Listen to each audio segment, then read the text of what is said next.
إن الحمد لله نحمده ونصلي على رسوله الكريم أما بعد. عزیزان گرامی، شیطان انسان کی روحانی ارتقاء کا سب سے بڑا جانی دشمن ہے. اللہ کے جو نیک بندے ہیں، مخلص بندے ہیں، عبادت گزار بندے ہیں، جو اللہ کے راستے پر چلتے ہیں، جو سچے راستے پر چلتے ہیں، رسول اللہ صلی اللہ علیہ وسلم کی زندگی کے مطابق اپنی زندگی گزار رہے ہیں، ایسے لوگوں کے ایمان کو شیطان بہکانے میں اور پھسلانے میں لگا رہتا ہے. یہ سب سے بڑا جانی دشمن ہے شیطان انسان کا. وہ یہی چاہتا ہے کہ اللہ کے بندوں کو ہم کیسے بہکائے، کیسے پھسلائے، ان کے ایمان کو کیسے متزلزل کرے. انسان کہ رگ و ریشے کے اندر شیطان داخل ہو کر بہت بہترین انداز میں انسان کو ورغلاتا ہے، انسان کو بہکاتا ہے، انسان کو پھسلاتا ہے. شیطان کی جو طاقت ہے، اپنے طاقت کے بل بوتے انسان کی نسلوں کے اندر، انسان کے اولادوں کے اندر، اور یہاں تک کہ جس کو بھی چاہتا ہے اس کو بھی ورغلا دیتا ہے. صرف ان نوجوانوں کو نہیں ورغلاتا، ان بچوں کو ہی نہیں ورغلاتا، بلکہ پکے سچے ایمان والوں کو بھی ورغلا دیتا ہے. بڑے بڑے ایمان والوں کو آپ نے دیکھا ہوگا، ان کو بھی ورغلا دیتا ہے، ان کو بھی پھسلا دیتا ہے، ان کے ایمان کو بھی بدل دیتا ہے، ان کی سوچ کو بھی بدل دیتا ہے. شیطان خود یہ چاہتا ہے کہ ہم ڈوبے ہیں تو ہم دوسروں کو بھی لے ڈوبیں گے. وہ چاہتا ہے کہ اللہ نے ہمیں دھتکار دیا ہے تو ہم اپنے ساتھ کیوں نہ دوسرے کو لا کے کھڑا کریں، اپنا وہ دوست بنانے کی کوشش میں ہر ایک کو چاہتا ہے کہ ہم ان کو سیدھے راستے سے بہکا دیں، غلط راستے پر لا کے کھڑا کریں. شیطان اس طریقے سے ذہن کی مالش کرتا ہے، ذہن میں ورغلاتا ہے کہ ارے بھائی اس زمین کو کس نے پیدا کیا. سوچ بدل رہا ہے. دیکھو وہ یہ کہتا ہے بھائی زمین کو کس نے پیدا کیا، آسمان کو کس نے بنایا، چرند و پرند کو کس نے بنایا، نباتات و جمادات کو کس نے بنایا، اس چاند سورج ستاروں کو کس نے بنایا. یہ اللہ ہی کا کارنامہ ہے، اللہ ہی نے اس کو بنایا ہے. تو پھر یہ بتاؤ کہ اللہ کو کس نے بنایا ہے. جب یہاں تک کی بات آ جائے تو فوراً اللہ تبارک و تعالیٰ سے توبہ کرنا چاہیے، اللہ تبارک و تعالیٰ سے گڑانا چاہیے، اللہ تبارک و تعالیٰ سے عزت و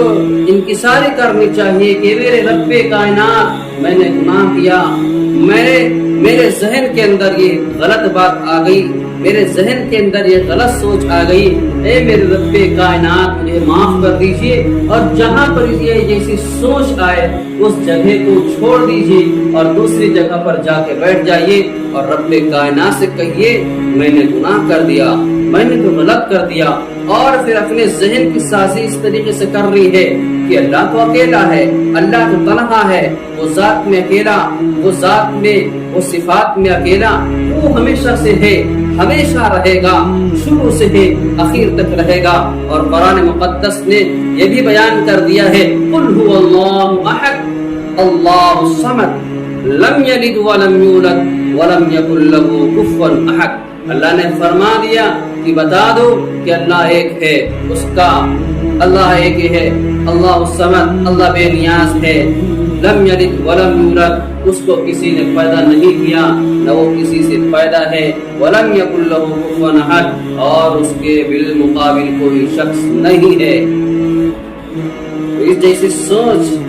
جب یہ سوچ آ جائے کہ اللہ کو کس نے پیدا کیا، کہ قل هو اللہ احد، اللہ تو ایک ہے، اس کا کوئی ساتھی نہیں، اس کا کوئی ساتھی نہیں، وہ تو اکیلا ہے، وہ تنہا ہے، اس کی کوئی بیوی نہیں، اس کا کوئی بچہ نہیں، اس کی کوئی اولاد نہیں، وہ ہمیشہ سے ہے، ہمیشہ رہے گا. اس طریقے سے جب سوچ آ جائے تو اپنے ذہن کو صاف کرنا ہے۔ حدیث مبارکہ میں جناب محمد رسول اللہ صلی اللہ علیہ وسلم فرماتے ہیں یات الشیطان احدکم فیقول من کذا فیقول من خلق کذا من خلق کذا۔ جب اس طریقے سے سوچ آ جائے، یعنی حضور فرماتے ہیں کہ جب تم میں سے کسی کے پاس شیطان آتا ہے تو وہ اس طرح کہتا ہے ارے بھائی اس کو کس نے پیدا کیا، اس کو کس نے پیدا کیا، اس کو کس نے پیدا کیا، اور پھر اس طریقے سے وہ بات کرتا ہے کہ حتی یقول من خلق ربک، پھر وہ آپ کے رب کی بات تک آ جاتا ہے کہ اچھا اس کو اللہ نے پیدا کیا، اس چیز کو اللہ نے پیدا کیا، تو بتاؤ تمہارے رب کو کس نے پیدا کیا؟ حضور فرماتے ہیں فَإِذَا بَلَغَهُ فَلْيَسْتَعِذْ بِاللَّهِ، جب تم اپنے رب تک یہ بات سوچنے لگو کہ رب کو کس نے پیدا کیا، فَاسْتَعِذْ بِاللَّهِ، تو اللہ سے توبہ کرو، اللہ سے پناہ مانگو۔ تو وسوسہ شیطان پیدا کرتا ہے، اچھے نیک کام کرنے والے کو شیطان ورغلاتا ہے، وہ چاہتا ہے کہ ہم ان کو سیدھے راستے سے کیسے موڑ دیں، یعنی اس کے پاس بہت ہی اہم آئیڈیا اور بہت زبردست اس کے پاس طریقے ہوتے ہیں، فارمولہ ہوتا ہے، وہ ایمان والوں کو بھی ورغلاتا ہے، پھسلاتا بہکاتا سیدھے راستے سے ہٹانے کی کوشش کرتا ہے، اور ایمان والوں کو تو بہکاتا ہی ہے لیکن ان نوجوانوں کو بھی ورغلاتا ہے۔ یہ نوجوان جو ہوٹلوں پر بیٹھ کر چائے نوش فرماتے ہیں، سگریٹ پیتے ہیں، سمجھو کہ یہ انہی کے دوست ہوتے ہیں، کیونکہ شیطان کے بارے میں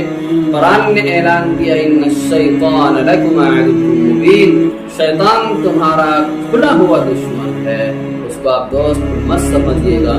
جناب محمد رسول اللہ صلی اللہ علیہ وسلم کے پاس صحابی آئے اور فرمایا اللہ کے نبی صلی اللہ علیہ وسلم ہمارے ذہن میں کچھ ایسے وساوس پیدا ہوتے ہیں تو ہم ان کو اپنی زبان پر لانا بھی برا سمجھتے ہیں۔ حضور صلی اللہ علیہ وسلم نے فرمایا کیا واقعی ایسا ہی ہوتا ہے؟ حضور تو صحابہ نے عرض کیا ہاں اللہ کے نبی صلی اللہ علیہ وسلم ایسا ہی ہے۔ اللہ کے نبی صلی اللہ علیہ وسلم نے فرمایا ذاک صریح الایمان، یہ ایمان کی ایک نشانی اور ایک علامت ہے کہ برائی کو ہم برائی سمجھ رہے ہیں کہ یار یہ بری چیز ہے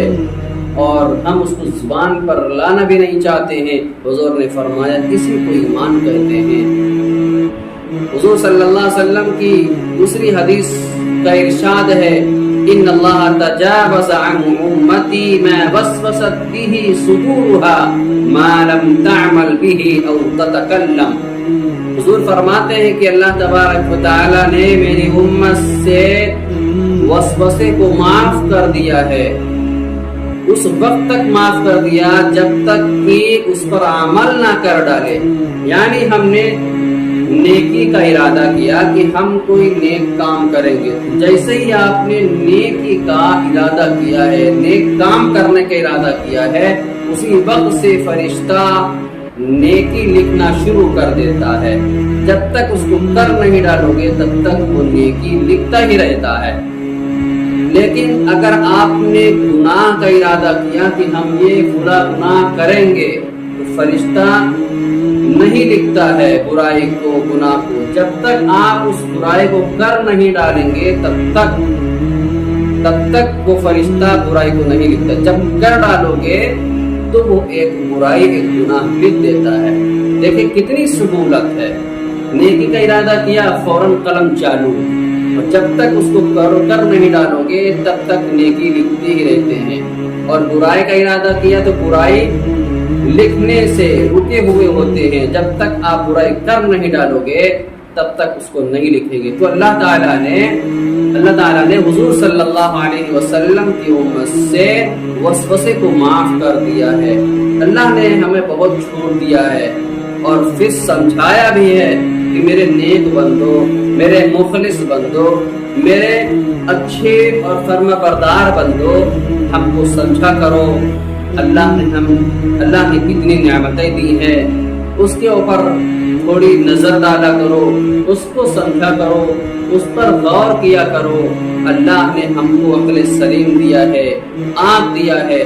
لیکن ہم اللہ کی نعمت کو نہیں دیکھتے، اللہ کی نعمت کو ہم اپنے ذہن سے نہیں سوچتے کہ کیا قدرت نے یہ چیز بنائی ہے۔ ہم کبھی نہیں کہتے، پانی پیتے ہیں ہم کبھی شکر نہیں ادا کرتے، حالانکہ پانی پینے کے بعد اللہ کا شکر ادا کرنا چاہیے، کھانا کھانے کے بعد اللہ کا شکر ادا کرنا چاہیے۔ آپ کہیں سفر پر جا رہے ہیں تب بھی اللہ کا شکر ادا کرے، آ رہے ہیں تب بھی اللہ کا شکر ادا کرے، اللہ خوش ہوتے ہیں اس سے۔ عزیزان گرامی، ان باتوں پر عمل کرنے کی کوشش آپ بھی کریں، ہم بھی کریں۔ اگر آپ کو یہ بات اچھی لگی